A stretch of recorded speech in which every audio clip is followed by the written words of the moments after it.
तो अभिषेक तो परमेश्वर का वहां से एक है, लेकिन अभी ये देखना है कि किस कटोरे को कितना भर रहा है, कौन कितना खाली है, कौन कितना प्यासा है ना। देखो, एली के पुत्र तो लुच्चे थे, उन्होंने यहोवा को न पहचाना।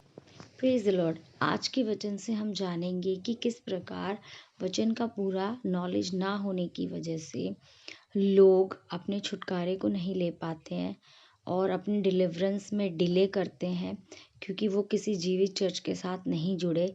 उनकी ये सोच कि परमेश्वर हर जगह है, हर चर्च में है। तो हाँ, परमेश्वर हर जगह है, लेकिन लोगों ने और अगुवों ने परमेश्वर के लेवल को स्टक करके रख दिया है, उसको पूरी तरह काम नहीं करने देते, उसको सीमित कर दिया है। एक बिलीवर इसलिए अपने चर्च को चेंज नहीं करना चाहता क्योंकि उसका पास्टर उससे नाराज़ ना हो जाए, और एक पास्टर इसलिए किसी बिलीवर को कहीं और दूसरे जीवित चर्च में जाने नहीं देता क्योंकि उसकी चर्च के मेंबर कम ना हो जाए। परमेश्वर का वचन कहता है कि ज्ञान ना होने की वजह से मेरी प्रजा नाश हो रही है ना। और दूसरी चीज की जब लैक ऑफ नॉलेज होती है, परमेश्वर के वचन की नॉलेज पूरी नहीं होती ना, उसकी वजह से शैतान जो है हमारी, वो उसको पता है, इसको तो पता ही नहीं है छुटकारा कैसे पाना है। समझ में पता नहीं है क्या साम्राज्य। फिर मैंने नीति वचन पढ़ना शुरू किया, बुद्धि मांगी। प्रभु की दासी वो अपने हस्बैंड को कह रही है कि मुझे चर्च में कोई ड्यूटी दे दो, सेवा दे दो। उन्होंने कहा सब कुछ तुम्हारा है, जो काम अच्छा लगे वो करो। बट फिर भी वो सोचती थी कि मैं क्या, नीति वचन पढ़ना शुरू किया क्योंकि नीति वचन से बुद्धि आती है।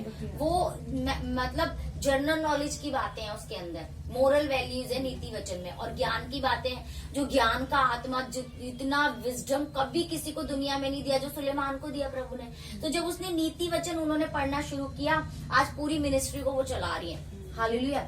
अब आप दूसरी प्रार्थना करो, जब बाइबल पढ़ना शुरू करोगे तब आप प्रार्थना करना कि प्रभु इसमें क्या लिखा हुआ है, पवित्र आत्मा आप मुझे समझाओ। नहीं, अब आपने वचन डिक्लेयर करना है, हर बात पे एक वचन जरूर बोलना है। प्रभु तेरा वचन मेरे पाँव के लिए दीपक है, मेरे मार्गों के लिए उजियाला है। तेरा वचन मेरे लाइफ में 100 गुना फलों को लेकर आएगा। आज जो वचन मैं पढ़ूंगी शैतान उसे मेरी लाइफ से चुराने ना पाएगा। ये है कि मैं भूल जाती हूँ, तो संगति करो, संगति करो तो मैं भूल जाती हूँ। लिख लो नहीं, और संगति करो। दूसरी बात, ज्ञान और बुद्धि मांगो।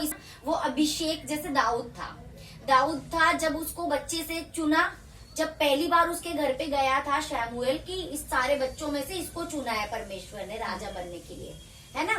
दाऊद को जब छोटा था, जब उसने गोलियत को मारा था, पहला अभिषेक उसका वहां पे हुआ था। वो एक लेवल था, तब उसका पहला अभिषेक हुआ कि इसको चुन लिया गया है। उसके बाद उसके अलग अलग लेवल आए और उसका बार बार अभिषेक हुआ। हालेलुया। एक बार वो राजा बना, फिर एक बार वो राजा का सेवक बना, उसके बाद राजा बना, उसके पहले वो यहूदा का बना, उसके बाद इजराइल का पूरा राजा बना। बार बार उसका लेवल इंक्रीज हुआ। हालेलुया। और वो अलग अलग लेवल से बढ़ता गया। ऐसे ही परमेश्वर हमें अलग अलग नबियों के साथ कनेक्ट करता है। परमेश्वर सेम है, इसलिए आपको मैं ये, आप उस मिनिस्ट्री में रहो। मुझे सब एक ही बात समझ में नहीं आती है, जो मुझे आज तक समझ में नहीं आई। क्या? क्योंकि मतलब कहते हैं ना कि जैसे पता नहीं किसने बोला था कि भाई यही मिनिस्ट्री अच्छी है, तो मैं कहती हूँ ये पूरी सृष्टि है, इतनी पूरी सृष्टि को सिर्फ एक ही पास्टर कैसे चला सकता है? नहीं, ये मिनिस्ट्री अच्छी नहीं है, मैं कहती हूँ ये भी मिनिस्ट्री अच्छी है। हाँ, नहीं, मैंने ये मैंने जैसे औरों से मैंने सुना ना कि भाई यहाँ आ जाओ, यहाँ आ जाओ, तो मैंने कहा हर जगह तो परमेश्वर का ही वचन बोला जा रहा है, हर जगह तो परमेश्वर की ही स्तुति महिमा जयकार हो रही है, सिर्फ एक यही बात समझ में नहीं आती। उसका जवाब भी मैं आपको देती हूँ कि हम क्यों बोलते हैं। शमूएल जो था वो हन्ना का बेटा था, उसको बच्चे नहीं हो रहे थे। उसने कहा प्रभु तू मुझे बच्चा देगा, ये मैं तुझे तेरी सेवा के लिए दे दूंगी। तो वो एक डेडिकेट किया हुआ बच्चा था, उसकी माँ ने ले जाके सेवा के लिए दे दिया कि प्रभु ये तूने दिया, मैं तुझे दे देती हूँ, सेवा में यूज करती हूँ। लेकिन अगर आप पुराना नियम पढ़ोगे तो परमेश्वर ने जो याकूब के 12 घराने थे उसमें से एक लेवियों का कुल ठहराया था। उनको कहा था तुम मेरी सेवा करोगे, तुम याजक होगे, बाकी लोग मेरे वेदी के। आज तो हम सब यीशु मसीह के पास गए, आज तो हम सब बीमारों को चंगा करते। मैं उस समय की बात कर रही हूँ जब यीशु नहीं आया था और जब लोग पाप के लिए जानवरों की बलियां चढ़ाते थे, तब की बात कर रही हूँ।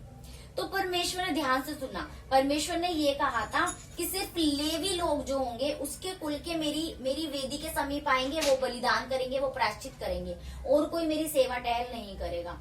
लेकिन जो ये था शमूएल था, ये तो था तो इजरायली, लेकिन एक अलग माँ ने डेडिकेट किया था ना, वो लेवी के घराने में नहीं था उस टाइम। लेकिन अब लेवी के घराने में, अब सुनो, लेवी के घराने में आपको वो एली वाली कहानी में बताती हूँ। शमूएल पे आ जाओ, शमूएल पे।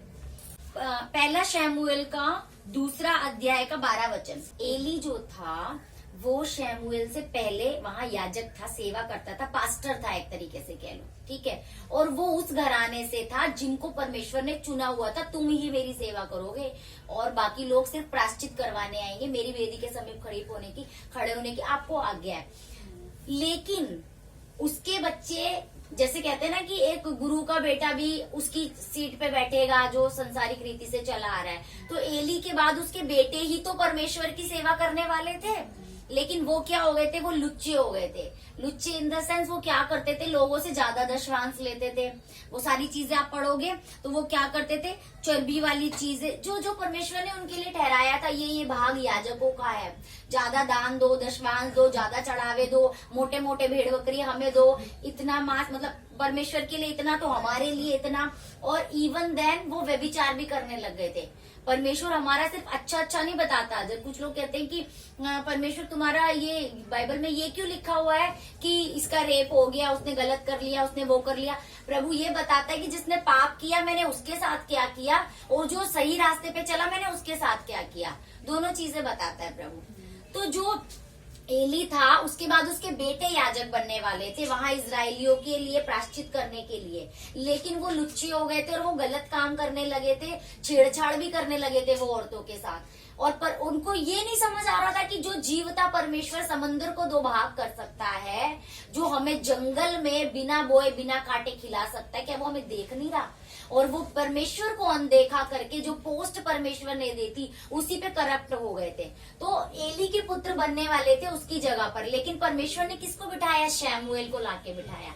आगे आगे आप इस कहानी को पढ़ोगे तो जो एली के जो दोनों बच्चे थे वो मर गए थे और एली खुद हार्ट अटैक से मर गया। अब सोचो, एक परमेश्वर, जीवते परमेश्वर की सेवा करने वाला बंदा हार्ट अटैक से मर गया। बेटों को अन्य जाति राजाओं ने लड़ाइयों में मार दिया। परमेश्वर के वाचा का संदूक उठा के ले गए, जो लूटपाट का समय था।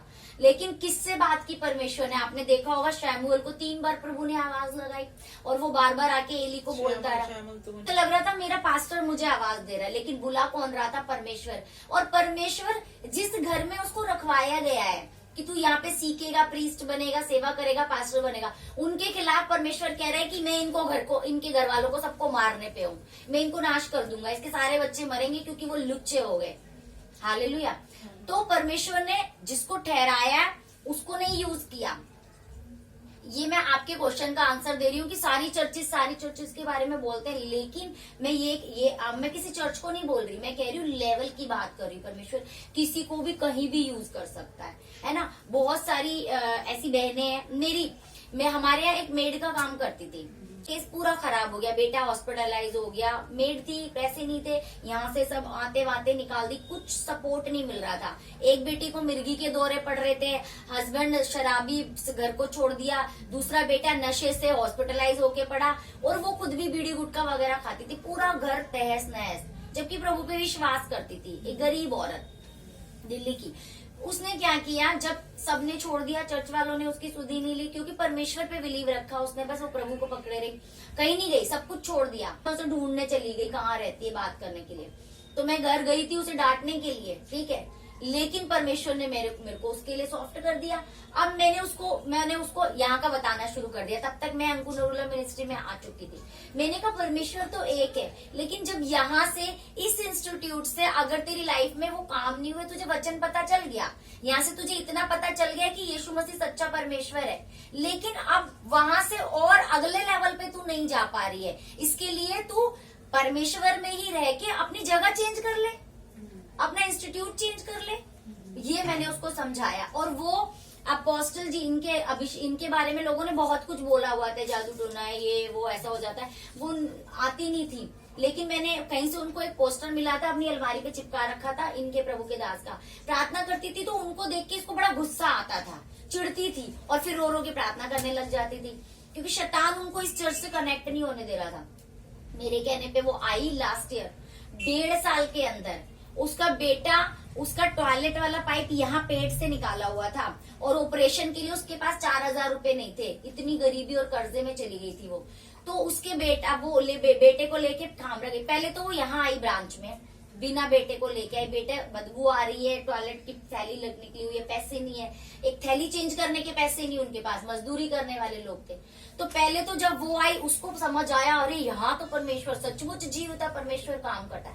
पहले दिन ही उसका बीड़ी गुटखा छूटा पहले तो, फिर झूठ बोलने की उसने खुद बताती गई, दीदी मेरी ये आदत चली गई, मेरी तो ये आदत चली गई अपने आप। उसके बाद अपने बेटे को लेके वो कहाँ गई, वहां गई जलंधर, और बेटा ऐसे कपड़े में ढक के वो टॉयलेट वाली थैली की जगह वो पन्नियां लगाता था, क्योंकि टॉयलेट का पाइप अंदर डालने के लिए पैसे नहीं थे ऑपरेशन के।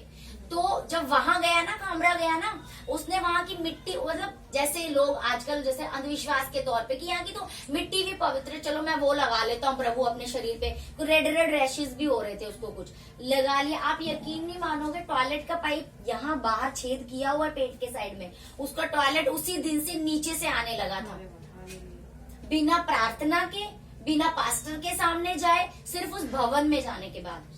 उसके बाद उन्होंने काम किया और फिर जब टॉयलेट, परमेश्वर ने पहले ही ऑपरेशन कर दिया, उसके बाद वो गए और फिजिकल ऑपरेशन यहाँ दिल्ली में आके दीनदयाल हॉस्पिटल में उन्होंने करवाया। फिर अपनी बेटी का लेन कराया।